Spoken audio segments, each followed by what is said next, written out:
Bom, gente, então vamos lá. Então vamos lá, gente. Ó, eu vou falar para vocês o tema da nossa palestra aqui, tá? Da área da construção para quem quer construir sua casa, né? Então, como gastar 10% a menos na construção da sua casa? Isso sem dor de cabeça. Esse é o nosso tema. É um pouquinho intrigante, né? Mas quero explicar para vocês como é que isso vai funcionar. Então, Adriano, como assim, né? Como assim 10% de economia? Tá certo? Bom, é isso mesmo, pessoal. Quando eu falo 10% de economia, eu estou falando de 10% em relação ao que tu vai investir. Então, se, por exemplo, tu vai investir, vai construir, né, tua casa, vai planejar e planeja gastar cerca de 100 mil reais, 200 mil reais para construir tua casa, 600 mil reais ou até 1,2 milhão, eu estou falando em uma economia, né, de 10, 20, 60 ou mais de 120 mil reais na construção da sua casa, tá certo? Bom, eu sei que isso tá, principalmente, sem deixar de lado aquela tua cozinha planejada ou qualquer item daquela do teu checklist que tu pensa, né, na hora que todo mundo pensa na hora de construir sua casa. Então, literalmente manter a mesma qualidade, a mesma expectativa do que tu quer construir, só que gastar 10% a menos, tá certo? Eu sei, gente, que isso parece um pouquinho balela, né, quando a gente fala esse tipo de coisa, mas eu mesmo duvidei quando eu ouvi esse tipo de promessa, tá certo? Um tempo atrás. Mas antes de mostrar como é que isso pode funcionar, como é que isso está acontecendo na realidade, principalmente aqui no Brasil, eu quero mostrar como é que acontece hoje em dia para vocês, tá certo? Então vamos lá. Bom, gente, hoje em dia, quando a gente vai construir uma casa, literalmente, vou até botar o timer aqui, né? Literalmente, a gente vai até um arquiteto ou um projetista que vai construir sua casa e ele vai fazer, e a gente pede para ele fazer o desenho, né, da nossa casa. Até então, é muito comum o arquiteto, antigamente, vir com papel, desenhar aqueles projetos, desenhar a fachada, desenhar a planta baixa, desenhar o layout que vai ter na casa, e dali aqueles desenhos são encaminhados lá para a obra, para a gente construir ela. O orçamento, todo o planejamento é baseado nos desenhos. Quando veio a tecnologia do AutoCAD, que é um software, não sei se alguns conhecem ou não, é um software que literalmente pegou o desenho à mão, né, que é a caneta, borracha e papel, transformou no computador. Isso é o AutoCAD. Isso é o que tem mais de moderno, a princípio é o que, vamos dizer assim, é o que as pessoas estão mais acostumadas a fazer seus projetos, quando é um profissional de arquitetura ou de engenharia, tá certo? E só que quando eu falo desse tipo de projeto, gente, eu falo da seguinte situação, tá? Quando a gente trabalha com projeto em AutoCAD ou desenho, a, é que nem eu gosto de falar o seguinte, né? Quando eu vou no dentista, por exemplo, eu preciso fazer um meu aparelho. O que que ele faz? Ele vai lá, tira uma moldeira do meu dente, né? Ele necessariamente ele precisa fazer isso para ele poder fazer o ajuste certo e quando eu voltar lá, aquele meu aparelho realmente caber, né? Na minha boca, começar a servir. Imagina o seguinte, se o dentista tivesse que usar vamos dizer assim, ao invés de usar um molde real, usar uns desenhos da minha boca, tá? Um croquis da minha boca, para poder fazer o seu aparelho. As chances são que não vai dar muito certo, né? Mas isso acontece hoje na vida real, numa construção qualquer. O pedreiro, o carpinteiro, todas as pessoas que vão construir o seu projeto, eles usam desenhos. E numa casa, a gente tem não só uma parede, né? A gente tem o que tem dentro de uma parede. Tem a instalação elétrica, tem a hidráulica, tem a parte hidrossanitária, tem todos os canos, tubos, tudo que precisa para aquela casa realmente funcionar, né? Para ter energia elétrica, para ter água, para ter esgoto. Só que isso, quando se tenta juntar todas essas peças do quebra-cabeça no papel, acontecem muitos problemas. Aí que começam os problemas das obras de hoje, tá certo? Então, a gente vê ali, né? Claro que esses aqui são tipo uns memes, né? Que a gente encontra na internet, mas isso acontece. Tem os erros vamos dizer assim, os problemas que são invisíveis também, tá? Quando a gente termina uma casa, infiltração, problema de aquele material que tu comprou não é o bastante para aquela tua obra, N problemas que toda construção acaba acontecendo, e isso acaba sendo realmente uma coisa comum. Nada de errado com isso, porque todas as obras literalmente têm aquela ideia, né? Bom, vou construir. Será que eu estou preparado para isso? Será que eu tenho ânimo para pegar e me incomodar com o pessoal da obra, com os problemas que vão me trazer uma obra? E aquela incerteza de eu querer gastar 100 e acabar gastando 150, 200 ou 300 mil reais? Então, esse tipo de situação é uma das coisas que acontece muito hoje em dia, tá certo? E agora eu quero mostrar para vocês que hoje no nosso aqui no Brasil, não só no Brasil, mas em vários países, como Alemanha, Itália, Noruega, estão falando sobre uma tecnologia chamada de BIM, né? O BIM nada mais é do que da sigla do inglês, né? Building Information Modeling, que é o que? É um modelo da construção com informação. Parece uma palavrinha um pouquinho complicada, mas não se apega a esse termo não, tá? Porque eu vou mostrar para vocês justamente como é que isso funciona na prática e qual é a diferença e por que inclusive, hoje as licitações, a partir do 2021, né, que foi ano passado, por que o Brasil acabou deixando como obrigatórias licitações de construção, de arquitetura, né, de obras aqui no Brasil, somente com projetos sendo elaborados nessa tecnologia chamada BIM, tá? Que já está inclusive planejado para 2024 ser implementado nas etapas de planejamento de obra e 2028 ser utilizado mais a fundo em todo o âmbito de construção, né? Seja de pontes, entre outras obras assim mais complexas, assim, tá certo? Mas agora então, e Adrian, pô, mas você está falando de governo, né? De estado. Pô, mas eu quero construir minha casa. Será que isso é aplicável para minha casa? Quando a gente fala desse tipo de tecnologia aqui, tá? Eu estou falando que ela não só traz benefício para quem está investindo, que é o dono da construção, tá certo? Mas também com uma construtora e também lá do outro lado da moeda, o projetista, tá? Por quê? Porque se a gente economiza na parte de construção e vamos dizer assim, consegue estreitar o cronograma daquela obra, quer dizer que o construtor que está planejando vender um apartamento por 100, 200, 300 mil reais, se ele consegue ter um preço mais competitivo fazendo seus projetos nesse meio, desse jeito, desse método, as chances são de que também o cliente final também vai se beneficiar, não somente por ele ter preços mais baratos na hora de comprar os imóveis, mas também não construir a sua casa, né? Porque tudo acaba sendo mais fácil, mais barato para ser feito, né? E quando a gente fala de projeto também, eu estou falando de que quando os profissionais têm uma assertividade maior na hora de fazer os seus projetos, as equipes de obras conseguem entregar melhor o projeto, né? Porque qualquer arquiteto, qualquer engenheiro que está fazendo o projeto, ele visa que o projeto dele realmente vai ser executado naquela etapa final da construção. Eu vou compartilhar a minha tela aqui com vocês para a gente visualizar um pouquinho qual é a diferença, né? E por que tanto prefeituras quanto órgão técnico público e as construtoras, né? Mas a princípio os clientes finais são os únicos que acabam ainda não conhecendo tanto, mas eu vou mostrar para vocês o porquê. Vocês estão vendo aqui, né? É uma construção, tá? Uma construção de um prédio. Como eu falei para vocês, ao contrário de um sistema que hoje é feito, né? Vou lá, contrato, falo com o arquiteto. Peço para ele fazer a planta baixa para mim. Depois eu peço para o engenheiro eletricista fazer aquele projeto de elétrica. O outro engenheiro para fazer um projeto de hidrossanitário, né? A parte do esgoto da casa, a parte, vamos dizer assim, da internet para fazer instalação. No papel ficaria muito complicado fazer.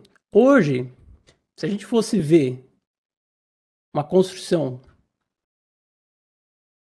que deveria ser feita toda projetada no papel, teria que ter detalhes para a gente conseguir representar todas essas partes aqui, ó. Tudo que a gente está vendo. Quando a gente está falando de projeto em BIM, a gente está falando de uma grande maquete eletrônica, literalmente uma maquete 3D da construção, onde o arquiteto vai conseguir representar a parte dos acabamentos, das paredes, de como é que vai funcionar aquele ambiente. Só que não somente o arquiteto, porque uma construção não é feita sozinho, né? A gente precisa do tubo que passa dentro da parede, eu preciso da parte elétrica, eu preciso do ar-condicionado bem posicionado para ele não pingar ou ele não ter um problema na obra. E se a gente for pensar que isso aqui, que a gente teria que encaixar todo esse quebra-cabeça só no papel, as chances são de que ia dar muito problema, que é o que acontece hoje. Então hoje o BIM a gente consegue ter o quê? Clareza. É como se o arquiteto e todos os demais projetistas, né, que participam de um projeto, porque o projeto realmente precisa de vários projetistas para que aquela obra fique pronta, né? Além da equipe de obra. Todas essas pessoas conseguem ter mais clareza na hora de pensar em como que vai ser aquele projeto de arquitetura, né? Que é o que realmente o cliente final está pagando, que é o que a tua casa é como ela vai ser construída. Então, a diferença do BIM e do desenho tradicional, do jeito atual, é justamente isso. A gente consegue simular exatamente como é que vai ser feito cada detalhezinho.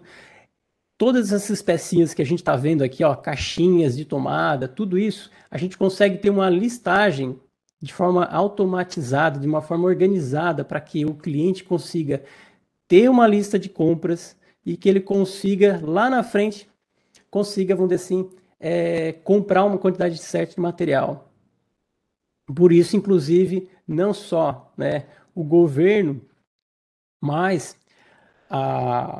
quando foi feito o decreto aqui no Brasil, em 2018, para a obrigatoriedade das licitações, a previsão é que tivesse um aumento do PIB de 10% na construção civil, só na construção civil, só pelo desperdício de material e de mão de obra que acontece dentro de uma obra.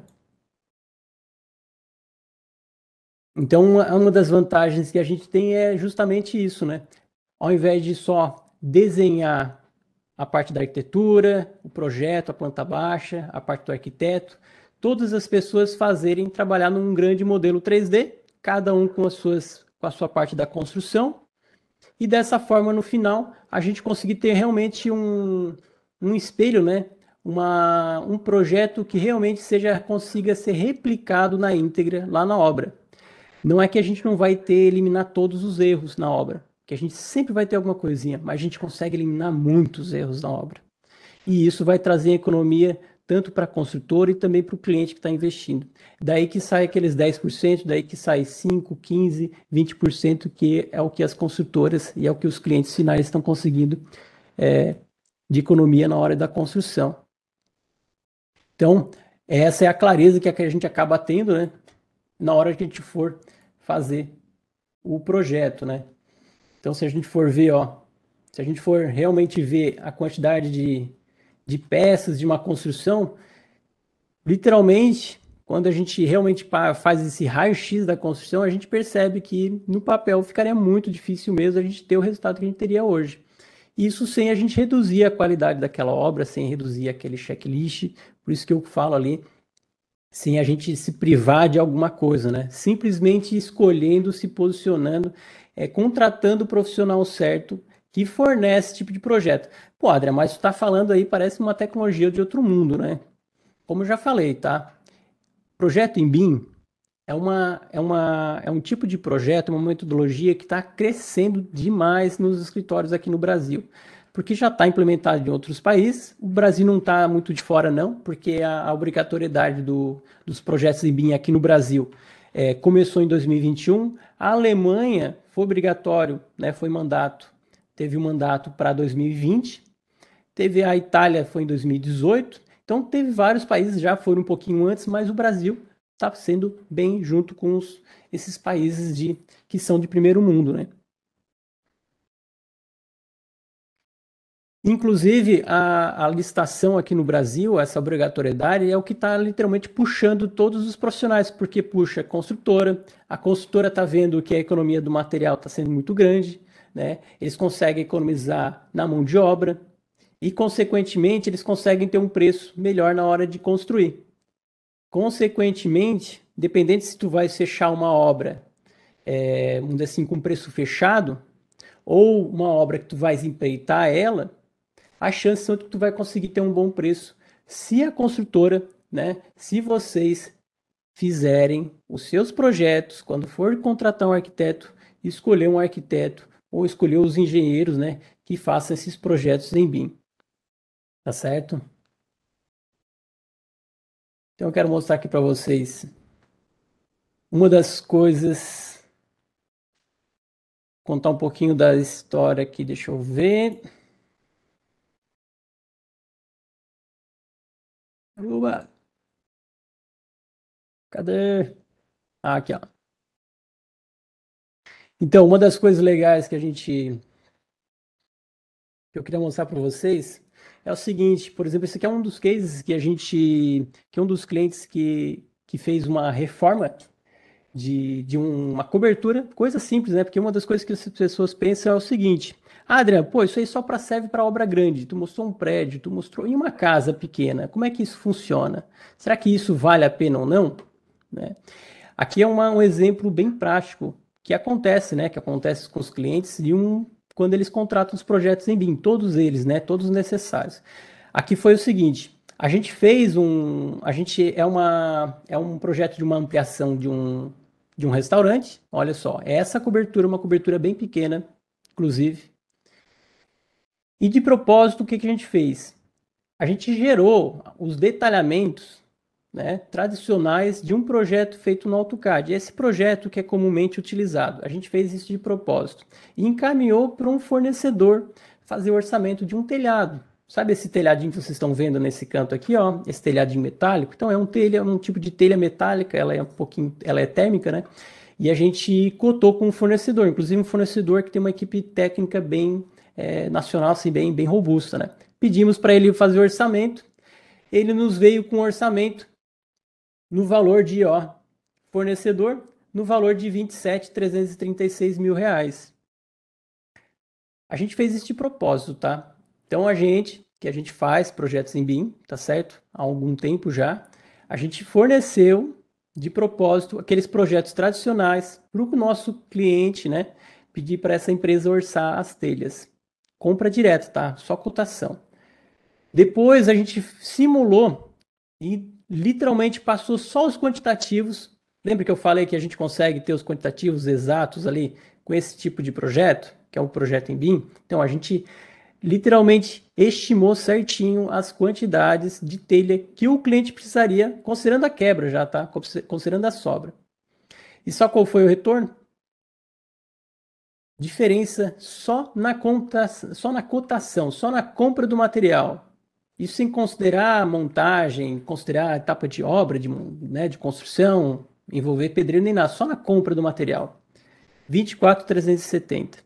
Isso só nessa parte de telha, que é 150 metros quadrados de telha, deu R$ 2.965 de economia só na compra do material. Adra, mas por que isso acontece? Acontece da seguinte forma: um fornecedor ou qualquer fornecedor de material, ele não quer correr o risco de fornecer pouco material para que falte, chega lá na obra da execução, né, na hora de tu colocar um piso, colocar um revestimento, chega a faltar revestimento. O cliente vai ficar brabo com ele. Então, sim, os fornecedores consideram margens, né? Margens para que não corra esse risco de o cliente ficar sem material lá na obra. Isso acontece para tijolo, para cano, para conexão de tubo, material, argamassa, cimento, acontece em todos os materiais de uma construção. Isso só na compra dos materiais. E como eu falei anteriormente, quando a gente faz esses projetos e eles se encaixam lá na obra, as chances são de que o pedreiro, quando vai encaixar aquele bacio no lugar certo, ou vai colocar a porta no lugar certo, as coisas vão se encaixar, a porta vai ser encaixada, tu vai colocar o piso, ele vai estar bem nivelado, o piso já vai ter a quantidade certa. Isso tudo acontecendo de uma maneira planejada, o que acontece? A construção corre, vamos dizer assim, sem percalços, né? Sem problemas. A consultora não vai precisar pagar adicional de diária nos pedreiros ou carpinteiro, qualquer um envolvido naquela obra. Consequentemente, o cliente não vai precisar pagar aditivo naquela construção, ou não vai ter surpresa. E uma consultora que já tem uma prática de uma obra dessa, na próxima obra ela vai ter segurança de passar um preço melhor. Então daí que vem essa economia que a gente sempre fala, né? 10%, 15%, 20% na economia do material. Só na economia do material e na execução. E pessoal, quando eu falo então, mas como é que a gente faz isso, né? Onde é que a gente encontra esses profissionais? Agora, a dica para você já está o seguinte: o nome você já tem, Projeto em BIM. Próxima vez que vocês forem construir ou pensar em ainda assim, planejar construir a sua casa, a diferença está em só adicionar arquiteto, construção, projeto em BIM. Só bota a palavra BIM no meio que vai aparecer milhares e milhares de escritórios. É bem provável que apareça um arquiteto, um engenheiro que vai fazer esse tipo de projeto na tua cidade, tá certo? Porque eles estão espalhados pelo Brasil todo. A diferença é que as construtoras é que estão indo atrás deles e o governo está indo atrás deles. Então, para deixar aqui como mensagem final, né, para vocês, não perca dinheiro, gente. Não perca dinheiro na construção. Faça projeto e obra em BIM. É isso aí.